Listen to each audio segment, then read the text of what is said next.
right. So we've done the last three episodes have been all about goal setting and how you need to let your previous year inform this year's goals. Three things that we'd like to achieve in different areas of our lives. What we call the magic triplets. We are working through the year compass, which we'll add into the show notes as well. The previous three episodes were working through sections of the year compass. But in this episode, we're actually going to share something a little bit more personal, because if you haven't had enough personal stuff from us over the last three episodes, but we're going to be sharing our strategies. And Shay and I have quite different strategies in terms of setting and accomplishing goals. So yeah, I don't know if you would like to kick us off, Shay. We've spoken about it a little bit in previous episodes, how you take your main goal and you break it down into smaller pieces and you time block and that sort of thing. Could you maybe work us through your full process and maybe give us an example if you have one? Yeah. So my strategy is kind of informed by, I don't know if you've heard of the book called Your One Thing. It's by Gary Keller. And I read this book a few years ago and then listened to their podcast and kind of went all in because it seemed like it made a lot of sense.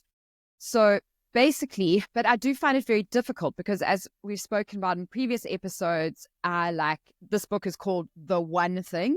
And as you know, I am a fan of several things. So to try and think of one thing that I really want to do is a little bit challenging. So perhaps I'm not actually the best case study for the methodology, but it's all about linking. So, it's easy to set a goal to say, oh, I'm going to, let's just say run a marathon. Okay. But why? If you don't have a good purpose or reason behind it, then you're not going to be motivated to doing it. So it's about, first of all, uncovering things like, what are you passionate about?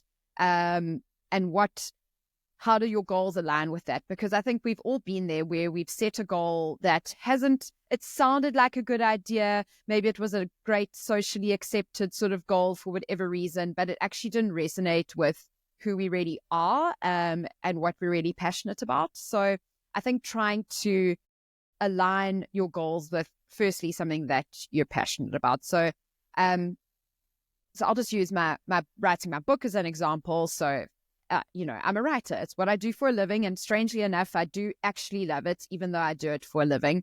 I don't always love the things I write about. But for me, I wanted to be able to use my skill and something I'm passionate about to achieve an objective. So, writing my book was something that it was difficult, but I was able to do it because it was something that I cared about. And also, the subject matter, I felt like I was really able to help people and make an impact and help fellow freelancers. So there was a why behind it. It wasn't just a selfish goal. I had reasons behind it. So tying it to your purpose, right? Okay, so once you've got that, and sorry, to anyone who's read The One Thing, I'm probably bastardizing this significantly. I guess I think that's the point. I mean, it's really about taking what works for you and leaving the rest. I think Bruce Lee said, adopt what works and discard the rest. Yes. Yeah, I mean, it's a bastardized version. I don't think the author of the book, he will still claim credit if you're using some of his methodology. I'm sure. And I really would encourage people to have a read of the book or listen to the podcast. There's some great episodes, but not if that's going to take away your podcast time here. That's important. I mean, this one is, yes. And we were called celebrities recently. We were. So, so that process involves also looking at someday goals, some 5-year goals, and then your 1-year goals. And ideally your year goal kind of aligns to your someday goals or your 5-year goals. So for you, for example, I'm just thinking something that you've spoken about is putting more money away towards your bond. So, I mean, your someday goal in that case would be to be bond free, I would presume. And then you've broken it down in a way that's going to be feasible for you to achieve that as a someday goal. So having an idea of your someday goals, and then from your someday goals, you can narrow that down to, so for you with your bond, it might be, I'm going to put an extra 1,000 Rand a month away in my bond every month, or whatever you need to do to get there. And then you need to have a strategy to achieve that. So you can't just say, oh, I'm going to put 1,000 Rand away. You might not have that 1,000 Rand. Do you need to work smarter to make an extra 1,000 Rand? Do you need to take on an extra client to make that 1,000 Rand? So what do you need to do in order to get that distilled goal? How are you going to make it happen? Because you can't just say, I'm going to put 1,000 Rand away. So you need to have a strategy to achieve it. And then once you have the strategy to achieve it, you've got to actually do the thing. So, for you, if you needed a new client, say, to get an extra 1,000 Rand, then it would be, okay, what do I need to do today?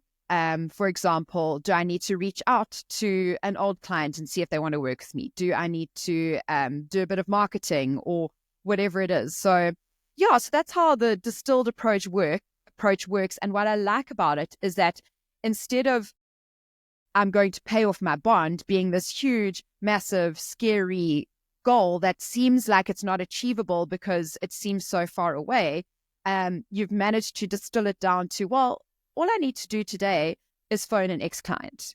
So it's looking at one thing that you can do every day to get you closer to that someday goal. So that's why I like it, because it's achievable. It feels realistic. The old saying of, you 1% better every day is 365% better that year. If you've watched a previous episode, that sun going around the earth. Yes, follow us for more flat earth theories. Yes. So that's Awesome. what I like about it. And then, of course, it ties in very nicely with my favorite thing in the world, calendar blocking, and making sure that you've scheduled the time to work on that one thing every day, even if it's just 15 minutes of it. Yeah. Awesome. And I know that you have a completely different approach, so I'm keen to hear about it. Yes, I have a different approach. It's kind of the same thing, but it's reframed, because as soon as you say the word goal, my brain shuts down. Because if you say, what is your goal? What is your 1 year, your 5 year, and your 10 year, and your someday goal? I don't fucking know. But if you call it, I want instead of goals. So I want to upskill my mountain biking this year. So I know that I need to find a coach and actually go for lessons and then ride a lot to put those lessons into effect. So I find that if I just reframe it as I want instead of goals, and I know that it's like a semantic difference, but it really, if you're wired like I am, it makes a big difference. Like, because again, I don't know what my goals are, but I know what I want. It's the same thing, but it's just reframed. So my biggest strategy over the last couple of months has been reframing goals as I want. The second one that I can suggest is see which goals overlap and combine, because now you were talking about the one thing. Sometimes we have I wants that are kind of parallel to each other, or they can actually be combined into a single thing. So if you, again, taking up the mountain biking thing, if you want to get fit and lose weight, but you also want to upskill in your mountain biking, those two goals could technically overlap, because you could use your mountain biking as part of your getting fit thing. I'm trying to think of a work example as well. So for me, that makes me think of, I want to work smarter so that I have more personal time to write a book, for example. So those two goals are aligned. I want to write a book. Yes. I want more. I want to work smarter, and they converge, and one enables the other. Exactly. So, I mean, again, similar to what you said, I suppose if you had to break it down to the molecular level, it's it's again semantics, but try and combine goals, because if you're aiming for this goal and that goal, but you don't know if they intersect at all, you could be working too hard. Work smart, not hard. So yeah, see which goals overlap and combine them in terms of processes. Um, Number three, part of my strategy is put a framework together to stay on track or to help you focus your efforts. And I've actually, over December, I came up, I'll actually talk my screen and I'll show you You got a my, whiteboard. I've got a whiteboard, and I will post those questions. I've posed 4 questions and a tiebreaker question to help evaluate if something's actually moving me forward. So the first question is, does this help achieve the goal?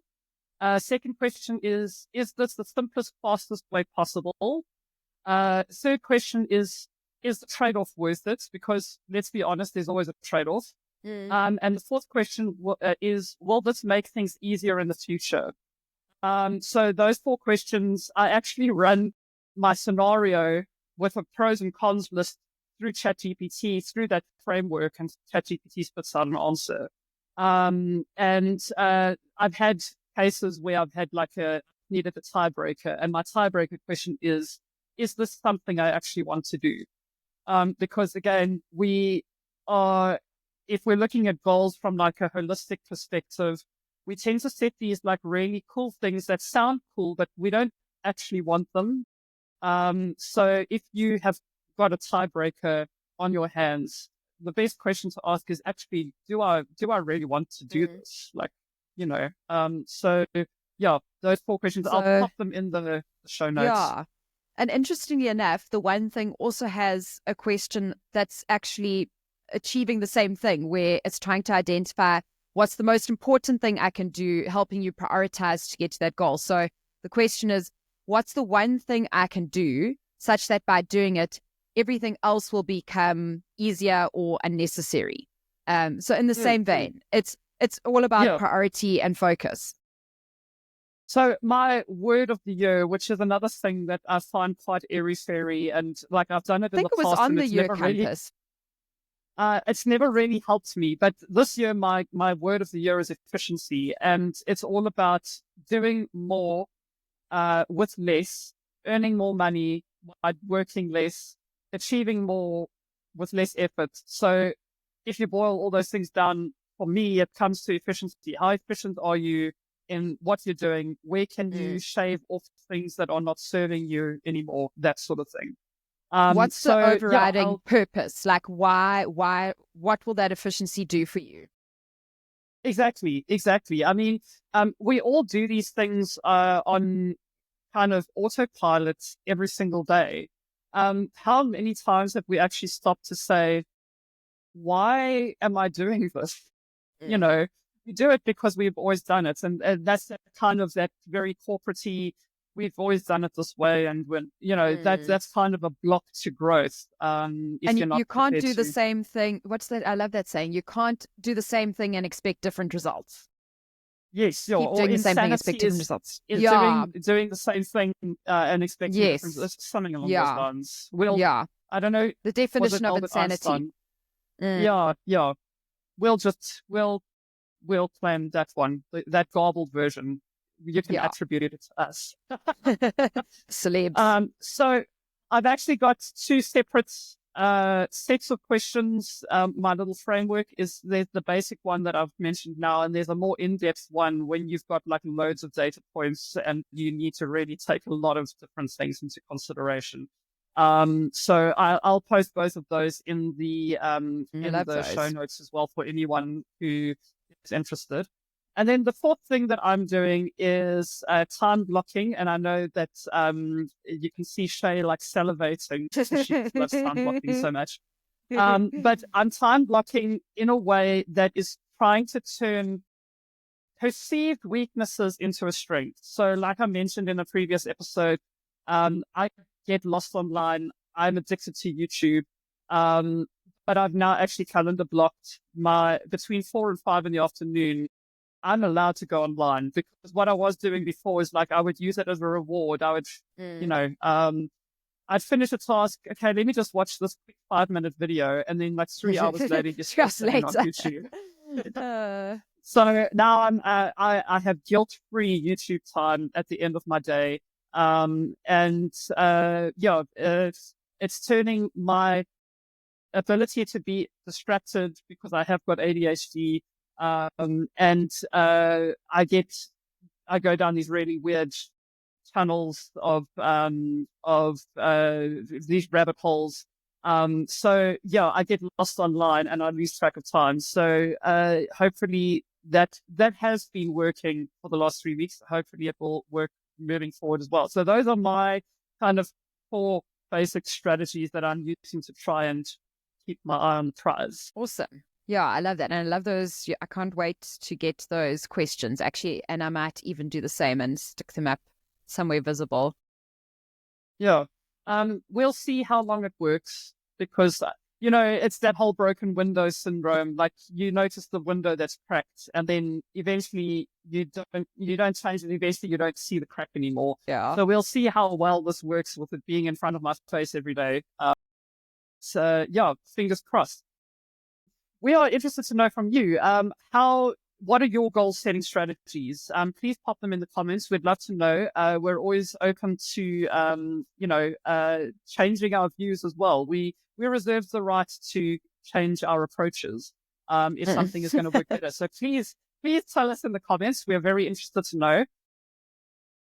Yeah, we will see you in the next episode. I believe the next episode is going to be about tax. We're coming to the end of the tax year. Stick around for that one.